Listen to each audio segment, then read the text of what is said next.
নবী বলছেন ফিতরাকে ফরজ করা হয়েছে এই জন্য, কারণ মুখ্য কারণ হচ্ছে এইটা যে আমরা 1 মাস যে রোজা রেখেছি, সিয়াম ছিলাম, রোজা ছিলাম, এখন রোজা থাকতে থাকতে রোজার মধ্যে ত্রুটি ঘটেছে। ত্রুটিটা কি?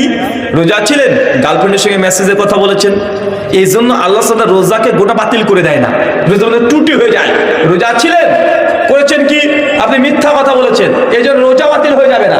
রোজা ছিলেন, চোখের হেফাজত করতে পারেননি, জবানের হেফাজত করতে পারেননি, গীবত করেছেন, এমন হয় কি হয় না? তো এগুলোর কারণে গোটা রোজাকে আল্লাহ বাতিল করে দেন না। কি হয়? রোজার মধ্যে ত্রুটি ঢুকে যায়। এই জন্য নবী বলছেন ফিতরাকে ফরজ করা হলো, কারণ রোজার যে ত্রুটি হয়েছে এই ফিতরা দিলে সেটা পরিপূরক হয়ে যাবে। কথাকে বুঝতে পারলেন? তো ফিতরার মূল মাকসাদ উদ্দেশ্য কি? গরিবকে সহযোগিতা করা, না আগে উদ্দেশ্য এটা যে আপনার রোজার ত্রুটিপূর্ণ করা? কোনটা? ত্রুটিকে যেন সমাধান করা যায়, কাফারা হিসেবে দিচ্ছেন, রোজার কাফারা হিসেবে আপনাকে এই ফিতরা দিতে হয়। কিন্তু জনগণ বলছে যে না না না না, টাকা দিয়ে দিতে হবে, গরিব মানুষ, মিসকিন মানুষ। তো আপনি যদি যদি দরদ উতলিয়ে পড়ে, তো আপনি ফিতরা যখন দিচ্ছেন তখন খাবার দিয়ে দেন, পকেট থেকে 100 টাকা অতিরিক্ত দেন, সাধারণ দান করেন। সাধারণ দান আছে না, কথা বলেন, সাধারণ দান করেন, এমনি সাদকা করেন গরিব মানুষকে। ওই ফিতরার ইবাদতের মধ্যে কেন আপনি আঙ্গুল ঘুরতে যাচ্ছেন? কেন ওখানে আপনি রদ বদল করতে যাচ্ছেন? আপনার যদি প্রয়োজন হয় গরিব মিসকিন মানুষকে 1 কেজি তেল কিনে দেওয়ার, আপনি তেল কিনে দেন, 100 টাকা হাতে ধরিয়ে দেন। কিন্তু না দিয়ে ওই ফিতরার টাকা দিয়ে নড়চড় করতে শুরু করে দিয়েছি, আছে না নয়? কথা বলেন চাচা। এখন আপনি যদি ফিতরার টাকা দিয়ে দিলেন, হুজুরের ফতোয়া শুনে, এখন দেখা যাচ্ছে হুজুরের ফতোয়া আল্লাহর দরবারে ভুল, সেই দিন কি করবেন? ওই যে সাপের কামড়, মনে আছে তো নাকি? এটা হুজুরের ফতোয়া খাবার দিয়ে জায়েজ, আর নবীর ফতোয়া খাবার টাকা দিয়ে জায়েজ, আর নবীর ফতোয়া না খাবার দিয়ে দিতে হবে। নবীর জামানায় দিনার ছিল, দিরহাম ছিল, টাকা পয়সা মুদ্রা ছিল। নবী যে দিয়েছে ফিতরার টাকা দিয়ে, জাল হাদিসও পাওয়া যায় না। সহিহ তো দূরের কথা, জাল হাদিসও পাওয়া যায় না। কোন সাহাবীর নাম ধরে একটা জাল হাদিসও নাই যে সাহাবীরা টাকা দেখা এই ফিতরা দিয়েছে। কিন্তু আপনি কেন দেবেন? কেন আপনি ডিমান্ড করবেন? কেন এই দাবি করবেন যে নবী দেয়নি, সাহাবী দেয়নি? আপনি এখন যুক্তি দিয়ে চলে আসছেন। আচ্ছা, যারা রোজা রাখতে পারে না বার্ধক্যের কারণে, তাদেরকে কি দিতে হয়? ফিদিয়া দিতে হয় না? তো ফিদিয়াতে কি আল্লাহ বলেছেন? ফিদিয়া কি দিতে বলেছেন? সূরা বাকারা 187 নম্বর আয়াত। কি? খাবার দিতে বলেছেন। কেন দিতে বলেছেন খাবার? কারণ মানুষ রোজা অবস্থায় খাবার থেকে দূরে থাকে, তা রোজা রাখতে না পারলে কাফরা কি রাখবে? খাবারই দেবে। তখন ফিতরা রোজা যখন ছিলেন সে সময় কি খাবার থেকে দূরে ছিলেন না টাকা থেকে? খাবার থেকে না টাকা থেকে? আরে খাবার থেকে। তো রোজা যদি ত্রুটিপূর্ণ করার জন্য ফিদা দিতে হয়, ফিতরা দিতে হয়, তাহলে কি দেবেন? টাকা না খাবার? আর আপনার খাবারই দিতে হবে। আপনি যুক্তিতে আসেন, আপনি তাও আপনার যুক্তিতে আপনার খাবারই আসে। কিন্তু বাংলার মানুষ আমরা টাকাটাকে বেশি প্রাধান্য দিই না, দিয়ে বলে দেখো এত চাল ডাল কি গরিব মানুষ নিতে আসবে? নিতে আসে না তো। আরে ভাই, চাল ডালও দিতে আসবে কেন? ফিতরা হচ্ছে ইবাদত, গিয়ে গরিব মিসকিন মানুষের বাড়িতে পৌঁছে দিতে হবে তোমাকে। ও নিতে কেন আসবে? তোমাকে দিয়ে আসতে হবে, এটা তোমার ইবাদত। গিয়ে বাড়ি বাড়ি পৌঁছে দাও তো দেখি কয়জন ফকির মিসকিন নেয় না। আরে লকডাউন যখন ছিল, যেই সময় মানুষের গ্রামে গ্রামে বাড়িতে বাড়িতে গিয়ে তুমি চাল ডাল তখন দিয়ে আসলে, কারণ টাকা কেন দিয়ে আসনি? তুমি এত টাকা নিয়ে তুমি বলছো মাতব্বরি করছো। তো যখন লকডাউন ছিল, যেসব বন্যাতে ত্রাণ দাও, সেসব টাকা হাতে দিয়ে আসো না, কি দিয়ে আসো? খাবার দিয়ে আসো। কেন? মানুষকে দেখাবা? আসে না নয়? কথা বলে ডবল স্ট্যান্ডার্ড, সরাসরি দ্বিমুখী। প্রশ্ন, জান্নাতে মানুষ মুখোমুখিভাবে হেলান দিয়ে বসে থাকবে, কিন্তু হাদিসে আছে যে সর্বশেষ যিনি জান্নাতে প্রবেশ করবেন তাকে 7 পৃথিবী সমান জায়গা দেওয়া হবে, কিন্তু কেন মুখোমুখি হবে? এটা মুখোমুখি সারা জীবনটার জন্য থাকবেন, এটা একটা সিচুয়েশন, একটা পর্যায়। মানে জান্নাতে ঢুকেছেন মানে মুখোমুখি সবসময় একদম থাকবে, ও খাবে না, ঘুরবে না, এরকম না রে ভাই। ওটা একটা সিচুয়েশন, একটা সময়ের জন্য। জি। দ্বিতীয় প্রশ্ন, জানাজার সালাতে সূরা ফাতিহা লাগবে কিনা? না পড়লে সালাত হবে কি? জানাজাতে সূরাতুল ফাতিহা পড়তে হবে কি হবে না, না পড়লে নামাজ হবে কি হবে না? আমার জানা মতে ইবনে আব্বাস রাদিয়াল্লাহু তাআলা আনহু থেকে হাদিস সহিহ বুখারীতে বর্ণনা আছে 1335 নম্বর হাদিস, সুনান ইবনে মাজাহ 1026 নম্বর হাদিস। ইবনে আব্বাস রাদিয়াল্লাহু আনহু নিজে স্বয়ং তিনি সূরাতুল ফাতিহা পড়তেন এবং পড়ার পরে তিনি সাহাবীদেরকে বলতেন এটা হচ্ছে সুন্নাহ। আর মুহাদ্দিস ফুকাহাগণ যারা আছে, যখন কোনো সাহাবী কোনো হাদিস বর্ণনা করার পরে সুন্নাত ঘোষণা করে দেয়, এটা মারফু হাদিস। আর কেউ কেউ এখানে ফিক নিয়েছে এটা, যখন সাহাবীরা কোনো হাদিস বর্ণনা করার পরে সুন্নাত শব্দ ব্যবহার করে তখন এটা ওয়াজিবের দরজায়, কথা বুঝতে পারলেন, এটা ওয়াজিবের দরজায়। তো আমি যেটাই নিই এখান থেকে বোঝা যায় যে সূরা ফাতিহা পড়াটা একটা গুরুত্বপূর্ণ, এটা গুরুত্বপূর্ণ একটি ইবাদত, জানাজাতে সূরা ফাতিহা পড়া। ইমাম বুখারী রাহিমাহুল্লাহ তার জুজুল কিরাফি সালাহ হাদিস নাম্বার 124-এ লা সালাতা লিমান লাম ইকরা বিফাতিহাতিল কিতাব, এই হাদিসকে দলিল বানিয়ে তিনি বলেছেন যে জানাজাতেও সূরা ফাতিহা পড়তে হবে। কেন? লা সালাতা, লাহাফের নাফি জিন্স, লা মানে লা সালাতা কোনো নামাজ নেই, লা ইলাহা কোনো ইলাহ নেই, লা সালাতা কোনো নামাজ নেই। কোনো নামাজ নেই মানে নাই জোহর, নাই আসর, নাই মাগরিব, নাই ইশা, নাই তারাবি, নাই তাহাজ্জুদ, নাই বেতের, নাই ইস্তিসকা, নাই জানাজা, যার নাম সালাত তাতেই ফাতিহা লাগবে। এটা ইমাম বুখারীর ইস্তেহাদ, কথা বুঝতে পারলেন। আর ইবনে আব্বাস থেকে সহিহ সনদে বুখারীর মধ্যে প্রমাণিত আছে যে তিনি সূরাতুল ফাতিহা পড়তেন। কিছু কিছু সাহাবী থেকে পাওয়া যায় যারা ফাতিহার পরিবর্তে বিভিন্ন হামসানা পড়তেন। যেটা ইমাম তিরমিজি সুনান তিরমিজির 1026 নম্বর হাদিস নিয়ে আসার পরে আলোচনা করেছেন তিরমিজি, যে কুফাবাসীতে কিছু কিছু তাবেঈ সাহাবী তারা সূরা ফাতিহা পরিবর্তে অন্য কিছু হামসানা পড়তেন। এই জন্য হানাফি মাযহাব তারা মনে করে যে ফাতিহা বাদে কেউ যদি এমনি হামসানা এগুলো পড়ে তার নামাজ হয়ে যাবে। কথা কি বুঝতে পারলেন? হানাফি মাযহাব কুফাবাসীদের এই আমলটা নিয়েছে, এদের পক্ষে কিছু দলিল আছে, দলিল নাই তা না। মুসান্নাফ আব্দুর রাজ্জাকের 3টে হাদিস পাওয়া যায় সেই সনদে যে না কিছু কিছু সাহাবীদের মধ্যে এই আমল পাওয়া যায়, তাবেঈদের মধ্যে পাওয়া যায়। কিন্তু ইবনে আবি শাইবা এই 3টে হাদিস নিয়ে আসার আগে 10 জন সাহাবী থেকে হাদিস বর্ণনা করেছেন যারা সূরা ফাতিহা জানাজাতে পড়তেন। এখন চাচা কোনটা করবেন? নবী পড়তেন, সাহাবীরাও পড়তেন ফাতিহা, আর 3-4 জন সাহাবী থেকে পাওয়া যায় যারা ফাতিহা না পড়ে অন্য কিরাত করতেন। স্যার কিরাত বলতে অন্য হামসানা এগুলো পড়তেন, সানা যেগুলো হয় এগুলো পড়তেন। দলিল আছে এবং হাসান সনদ, সনদ একদম জালজেক না, হাসান পর্যায়ে সাহাবীদের আমল। তখন কি করবেন? নবীর আমলের সঙ্গে সাহাবীদের আমল, 2-3 জন সাহাবীর আমল বিরোধ দেখা দিচ্ছে। এখন কোনটাকে গ্রহণ করবেন? সাল্লু কামা রাআইতুমুনি উসাল্লি, নামাজ আদায় করো ওইভাবে যেইভাবে আমাকে দেখছো। সহিহ বুখারী 631 নম্বর হাদিস। তো নবী ফাতিহা পড়েছেন ঐক্যমত। হানাফি মাযহাবের ফতোয়া এটা নয় যে ফাতিহা পড়া যাবে না। দুরুল মুখতার খুলে দেখেন, ফতোয়া শামী খুলে দেখেন, বাহরুর রাই খুলে দেখেন, হানাফিদের প্রত্যেক ফতোয়ার কিতাবে এগুলো স্পষ্ট মজুদ আছে। কিতাব জানাজ উঠে দেখেন বাবুল কিরাত অধ্যায়ে স্পষ্ট তারা বলছে জানাজা সূরা ফাতিহা পড়া যাবে, এটা যাবে।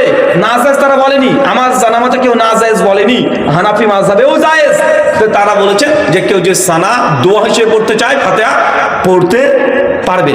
কেন? হানাফিদের ইস্তেদলাল যে যখন নামাজ পড়বে জানাজাটা যেহেতু দোয়া, তো দোয়া এই জন্য সানাগুলো পড়বে। তো ভাই সূরাতুল ফাতিহার একটা নাম আছে আর দোয়া। সূরা ফাতিহার নাম কি? সূরা ফাতিহার নামও তো দোয়া রে ভাই। সহিহ মুসলিম 768 নম্বর হাদিস, আবু হুরায়রা থেকে হাদিস বর্ণনা, হাদিসে কুদসি যেটা। তো সূরা ফাতিহার নাম কি? সূরাতুদ দোয়া। তো এটা যদি হয় তবু হানাফি মাযহাব ফতোয়া দিয়েও জানাজা সূরা ফাতিহা পড়া উচিত। এবং শাফি, মালিকি, হাম্বলি তারা সকলেই একমত পড়তে হবে, তারা পড়ে। এখন কেউ যদি না পড়ে আমরা বলতে পারি না ডাইরেক্ট যে নামাজ বাতিল হয়ে যাবে, এটা বলতে পারি না, যেহেতু কিছু সাহাবীর আমল আছে আর তাদের আমল আছে মানে আমরা বাতিল বা বেদাত ফতোয়া দিতে পারবো না, আমাদের জবান অতদূর যাবে না। পড়ছে আল্লাহু আ'লাম বিসাওয়াব। পরবর্তী প্রশ্ন, কোন জীব বা জড় বস্তুকে পূজা করলে জাহান্নামে যাবে কি?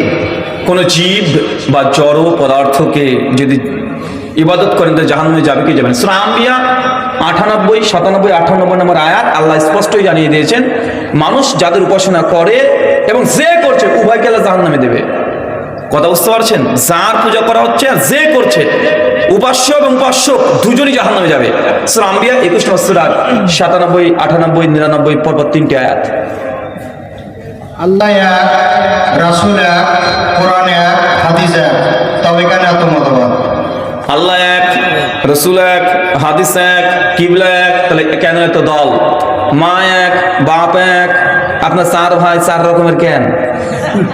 বুঝলেন না? আপনার মাওটা একটা, বাপও একটা, আপনার দাদাও একটা, দাদিও একটা, নানাও একটা, নানিও একটা, কিন্তু আপনার 4 ভাই 4 রকমের মত হয়। হয় কি হয় না? কথা বলেন তো। মত হয়েছে তার মানে এই নয় যে ওটা সে কোনো কানেকশন। মত তা মত, ভিন্ন মত এটা করাটা উচিত নয়। ওয়াতাসিমু বিহাবলিল্লাহি জামিআউ ওয়া লা তাফাররাকু, তোমরা আল্লাহর রজ্জুকে আঁকড়ে ধরো, পরস্পর বিচ্ছিন্ন হয় না। সূরা আলে ইমরান আয়াত নম্বর 103। আর মত কেন হয়েছে? এটা হবেই হবে, আপনি যতই চেষ্টা করেন মত পার্থক্য আপনি দূর করতে পারবেন না। নবী জানিয়ে দিয়েছেন সুনান আবু দাউদ কিতাবুল ফিতান হাদিস 4597, যে বনী ইসরাইল বিভক্ত ছিল 72টি দলে, আমার উম্মত বিভক্ত হবে 73টি দলে। কুল্লুহুম ফিন্নার, প্রত্যেক দল যাবে জাহান্নামে ইল্লা মিল্লাতুন ওয়াহিদা, শুধুমাত্র একটা দল যাবে জান্নাতে। তো দল হবে, নবীর এটা প্রফেসি আছে, প্রেডিকশন আছে, ভবিষ্যৎবাণী আছে, দল হবে, কিন্তু আপনি দলে ঢুকিয়েন না। কথা বুঝতে পারলেন না মনে হয়? সাহাবীরা সবাই প্রশ্ন করছে, নবী সবাই যদি জাহান্নামে যায়, একটা দল যাবে জান্নাতে, তো জান্নাতি কাফেররা চিনবো কিভাবে? নবী তখন বলছেন মা আনা আলাইহি ওয়া সাহাবী, যারা আমাকে মেনে চলেছে, আমার সাহাবীকে মেনে চলেছে, এরাই হচ্ছে সেই জান্নাতি কাফেলা। তো দলের মধ্যে আপনার যাওয়ার দরকার নেই, যারা সাপের কামড় খাইতে চাচ্ছে খাক, আপনি নবী আর সাহাবীদের সুন্নাত যেটাতে আছে ওর উপরে আমল করেন, ইনশাআল্লাহ আপনি জান্নাতি কাফেলার মধ্যে থাকবেন। কথা কি বুঝতে পারছেন? দল হয়েছে তার মানে এই নয় যে সব দলই জাহান্নামে যাবে, 72টা যাবে, কিন্তু একটা তো জান্নাতি কাফেলা আছে, আছে না নাই? একটা আছে, আপনাকে খুঁজে খুঁজে ওটাকে বের করতে হবে। বাজারে যাবেন, হরেক রকমের মাল পাওয়া যায়, 3000 টাকা 4000 টাকা কেজি ইলিশ মাছও পাওয়া যায়, আবার 50 টাকা কেজি পচা পুঁটি মাছও থাকে। দোকানদার সবাই দোকান নিয়ে বসেও থাকে। দিন শেষে দেখবেন ওই 5000 টাকা কেজি ইলিশ মাছেরও কাস্টমার আছে, 50 টাকা কেজি পচা চিংড়ি, এই পচা যে মাছ পুঁটি মাছ, এটারও কাস্টমার আছে। তখন আপনি যদি পচা মাছ খেতে চান খান, বুঝেননি মনে হয়? আরে মার্কেটে সবই তো পাবেন, আপনার যা মন চাইবে তাই করেন। আল্লাহ আপনাকে বাধ্য করেনি, আমাদেরকে দায়িত্ব দেয়নি। ফাযাক্কির ইন্নামা আনতা মুযাক্কির লাস্তা আলাইহিম মুসাইতির। হে নবী, আপনাকে জবরদস্তি কাউকে দিনে নিয়ে আসবেন, এই জবরদস্তি করার জন্য পাঠায়নি, দারগা রূপে পাঠায়নি। আপনার কাজ শুধুমাত্র জিকির করে দেওয়া, মানে প্রকাশ করে দেওয়া, বলে দেওয়া। গসিয়া আয়াত নম্বর 20-21, লুকমান আয়াত নম্বর 20-21, বিভিন্ন জায়গায় আল্লাহ এই আয়াত অবতীর্ণ করেছেন। তার মানে সত্য দল আপনাকে খুঁজতে হবে। যে বাংলাদেশে দুইটা দল, এখন আমাদের এই এত সুন্দরভাবে সহিহ আকীদার মানুষও এরা ভোট করে ব্যস্ত আছে। এখন ভোট দেওয়া যাবে কিনা স্পষ্টভাবে? ভাই এটা এখন আলোচনা করতে হলে ঘন্টাব্যাপী সময় লাগে। আপনি 2 মিনিটে বলে শোনেন, 2 মিনিটে হয়? 2 মিনিটে কি গরু জবাই করে মাংস পিস পিস করে দেওয়া যাবে? আপনি বলেন যত। জিও পলিটিক্স, কারণ এগুলো হচ্ছে রাজনৈতিক ব্যাপার। ডেমোক্রেসি, গণতন্ত্র, এটা একটা ইসলাম, একটা মতবাদ, এটা শিরক। সূরা আলে ইমরান আয়াত নম্বর 19, ইন্নাদ-দীনা ইনদাল্লাহিল ইসলাম। আল্লাহর কাছে একমাত্র সিস্টেম অফ ম্যানেজমেন্ট সেটা হচ্ছে কি? ইসলাম। অন্য সিস্টেম অফ ম্যানেজমেন্ট সেটা ডেমোক্রেসি হতে পারে, হিউম্যানিজম হতে পারে, ফ্যামিলিজম হতে পারে, লিবারিজম হতে পারে, সেকুলারিজম হতে পারে, যতগুলো ইসলাম আছে, মডার্নিজম যা আছে সবগুলো, এগুলো এক একটা ইসম। আর ইসলাম এটা স্বয়ং সম্পূর্ণ একটা দিন। এখন এই দিনের মধ্যে যদি কোনো ইসম আবার প্রবেশ করান, তাহলে কি হলো? এটা কি? ইসলাম তো কমপ্লিট। আপনি ডেমোক্রেসি বা গণতন্ত্র যদি দিন কায়েম করতে চান, তাহলে ইসলামের মধ্যে নতুন কিছু প্রবেশ করার চেষ্টা করছেন কি করছেন না? আর ওই ইসলামের স্বতন্ত্র একটা ধর্ম। আপনি যদি বলেন হিন্দু আর মুসলমান ধর্মের মধ্যে সমন্বয় করব, হবে নাকি? ওয়া ইয়াবতাগি ইসলামা গায়রাল দীনান, যারা ইসলাম ছাড়া অন্য কোন ইসলাম মতবাদ সিস্টেম অফ ম্যানেজমেন্টকে গ্রহণ করেছে, মিনাল খাসিরিন, তারা কিয়ামতের মাঠে ক্ষতিগ্রস্ত হবে। সূরা আলে ইমরান আয়াত নম্বর 85।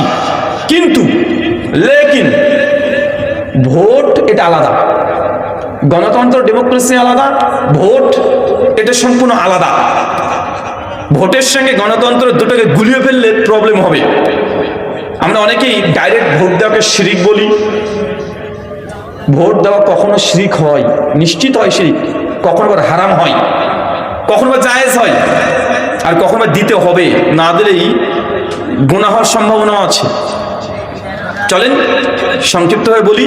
একটা সিনারি ইমাজিন করেন, ধরেন এমন একটা রাষ্ট্র আছে যেখানে অমুসলিমরা ক্ষমতায় আছে, মুসলিমরা সংখ্যালঘু, তারা সংখ্যাগরিষ্ঠ। সেই দেশে মুসলিমদের উপরে তারা নির্যাতন করে।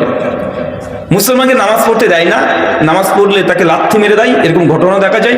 মুসলমান গরু গোশত খেলে তাকে পিটিয়ে হত্যা করে দেয়। মুসলমানকে জোর করে তাদের ধর্মের শিরকে কালেমা পড়তে বাধ্য করা হয়। মুসলমান রাস্তা দিয়ে চলে তার দাড়ি ধরে টানাটানি করা হয়।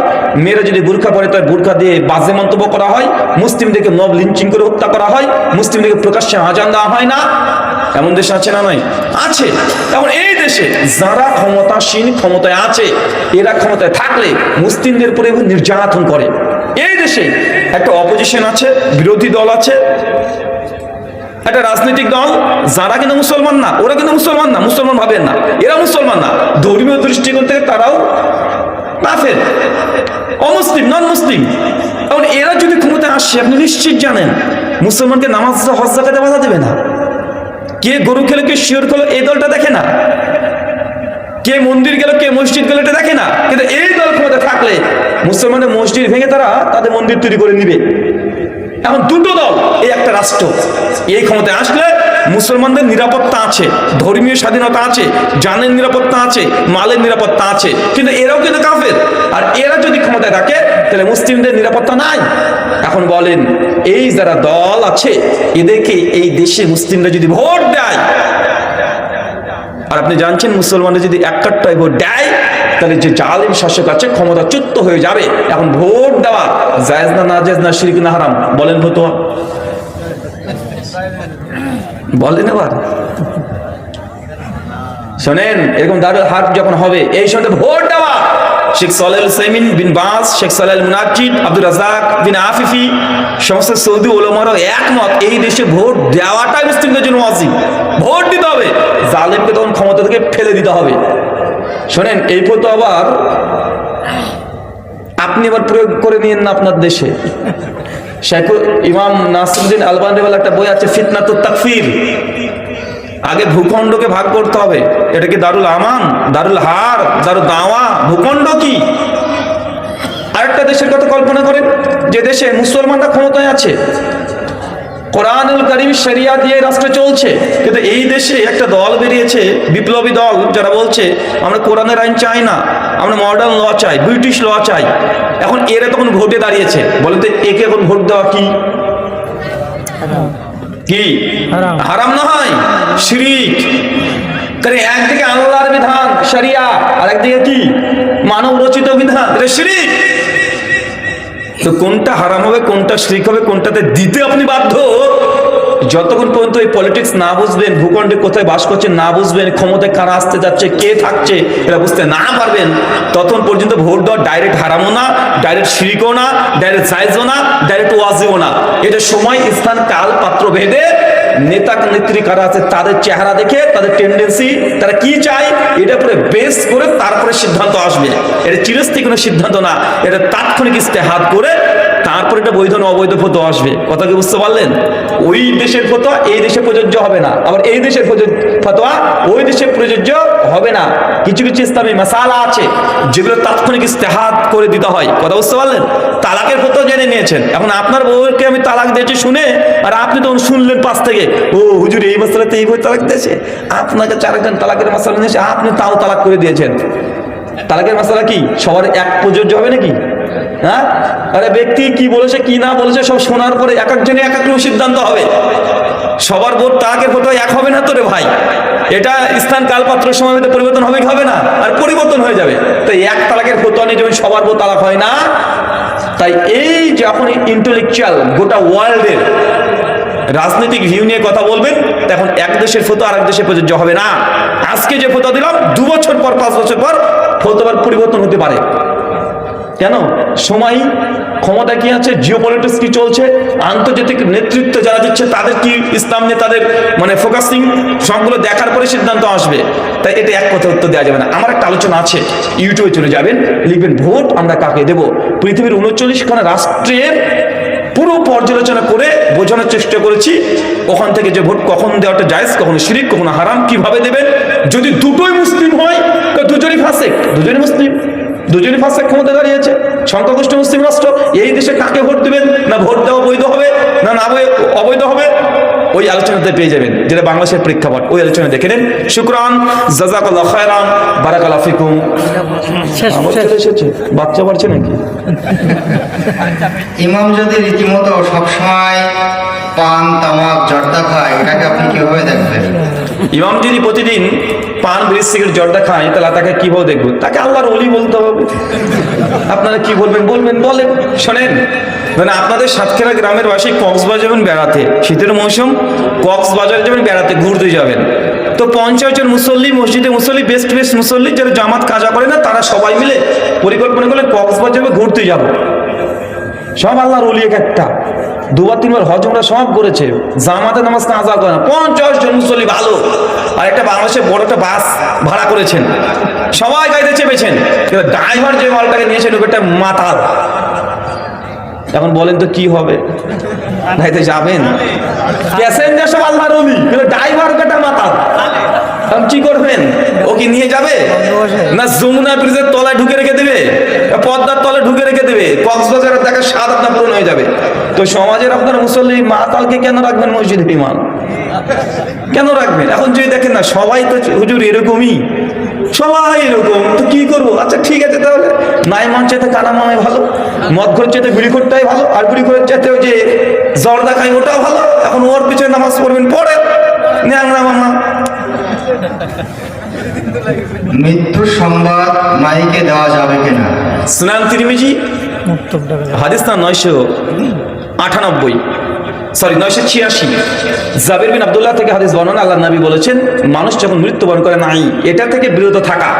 এটার ব্যাখ্যা তাওফাতুল আওয়াজিতে আব্দুর রহমান মুবারক রহিমাহুল্লাহ বলছেন যে এর উদ্দেশ্য হচ্ছে এটা যে জাহিলি যুগে ইহুদিরা কবর দেয়, আপনারা কি জানেন ইহুদিরা কবর দেয়, খ্রিস্টানরা কবর দেয়, জানা আছে? তো ইহুদি খ্রিস্টানদের কেউ যখন মরতো সেই সময়তেও জাহিলি যুগেও ওই সময়তে তারা একজন ব্যক্তিকে দায়িত্ব দিয়ে দিত, তার একটা ঘোড়া বা উটের পিঠে চড়ে চড়ে গোটা এলাকাতে প্রচার করে বেড়াতো, অমুক মারা গেছে, এই ব্যক্তি এইভাবে প্রচার করতো। তো আল্লাহ নবী ওটাকে দেখে বলেছে এটা জাহিলি রীতি। ইবনে মাজাহ আহমদের সহিহ হাদিস বর্ণনা আছে। কথা বুঝতে পারলেন? এটা জাহিলি রীতি। এখন আমাদের সমাজে ঘোড়া উটের পরিবর্তে গাড়ি ঘোড়া হয়ে গেছে, ওরা ঢাক পেটাতো আর মানুষকে জড়ো করতো আর বলতো আমরা মাইকে বলছি, তাই নয় কি? এই জন্য অধিকাংশের বলছে না, এই থেকে দূরে থাকতে হবে, এটা হচ্ছে জাহিলি রীতি। তবে সহিহুল বুখারীতে বেশ কয়েক ডজন হাদিস পাওয়া যায়। কি হাদিস? যে আল্লাহর নবী মৃত ব্যক্তির খবর তিনি জানতে চাইতেন, যে একটা নারী, বৃদ্ধা নারী মারা গেছে। নবী তখন বলছেন সাহাবীদেরকে যে বৃদ্ধা নারীকে তার দেখি না। সাহাবীরা যে রাসূল তো কয়েকদিন আগে মারা গেছে, নবী বলছে আমাকে জানালে না? বলছে আল্লাহ নবী ভয় পাচ্ছিলাম, রাত্রিবেলা আপনি আসবেন, শত্রু ভয় পাচ্ছিলেন, এই জন্য জানাইনি। চিন্তা করে দেখেন, নবীর জামানে নবীর একজন সাহাবী মারা গেছে, মহিলা সাহাবী, নবী জানে না, তার মানে কি প্রচার হয়েছে? প্রচার হয়নি বলেই তো জানতে পারিনি। নবী হচ্ছে জানা নিলে কেন? এটাই দলিল, জানতে চাচ্ছে, বললেন না কেন, আমাকে খবর দিলে না কেন? এই জন্য ইমাম বুসরি রাহিমাহুল্লাহ ইবনু মাজার ব্যাখ্যা কমেন্টারি করতে গিয়ে তিনি ব্যাখ্যা করছেন, ইশারা করতে গিয়ে, যে খবর দেওয়া আর প্রচার করার মধ্যে পার্থক্য আছে। খবর আর প্রচারের মধ্যে কি আছে? খবর আর প্রচার ঘোষণার মধ্যে পার্থক্য আছে। খবর কি? একজন ব্যক্তি একজনকে দেবে, এটা খবর। প্রচার কি? একজন ব্যক্তিকে বলবে, একজন ব্যক্তিকে দায়িত্ব দেবে, 1000 মানুষ শুনবে, এটা হচ্ছে প্রচার। হাদিস যেটা নিষেধ আছে সেটা প্রচার করা। কথা বুঝতে পারলেন? প্রচার নাই, এটা নিষেধ, কিন্তু খবর দেওয়া বৈধ। কথা বুঝতে পারলেন না? খবর দেওয়া বৈধ। এই দুটো থেকে মধ্যম পন্থা অবলম্বন করবেন। অনেকবার মসজিদ থেকে মাইকও করে, মারা গেছে বলে, কি বলে না? আর মসজিদের মাইক মানে তো সর্বজনীন মাইক, কার জুতো হারিয়ে গেছে ওটাও প্রচার করে, যে হাবলা আমার জুতো দিয়ে যা। গত বছর ফেসবুকে দেখছিলাম সিলেটের এক মসজিদের রামাজান মাসে বলছে, মানে সবার খাবার খাওয়া হয়ে গেছে, হুজুরের খবর এখন আসেনি, হুজুর মাইকে যাক, শোনেন আর মাত্র 10 মিনিট সময় আছে, তাড়াতাড়ি খাইলে খাইলাম, নাহলে আজান দিয়ে দেবনি কিন্তু। মানে ও বলছে আজান দিলেই শেষ। একজন বলছে যে শোনেন আর মাত্র 15 মিনিট আছে সাহারি করার, সবাই খাবার খেয়ে নিয়েছে কিন্তু এখনো হুজুরের খাবার আসেনি, তাড়াতাড়ি দেন খাবার, এখনই আজান দিয়ে দেবো। মানে ভয় দেখাচ্ছে, চিন্তা করেছেন? শোনেন, মৃত ব্যক্তির ঘোষণা দেওয়া থেকে বিরত থাকবেন, খবর প্রচার করেন। শুকরান, জাযাকাল্লাহ খায়রান, বারাকাল্লাহ ফিকুম। যে কথা আল্লাহ বললাম প্রথমে আমাকে, তারপর আপনাদের প্রত্যেককে আমল করতে তৌফিক দান করুন, আমিন।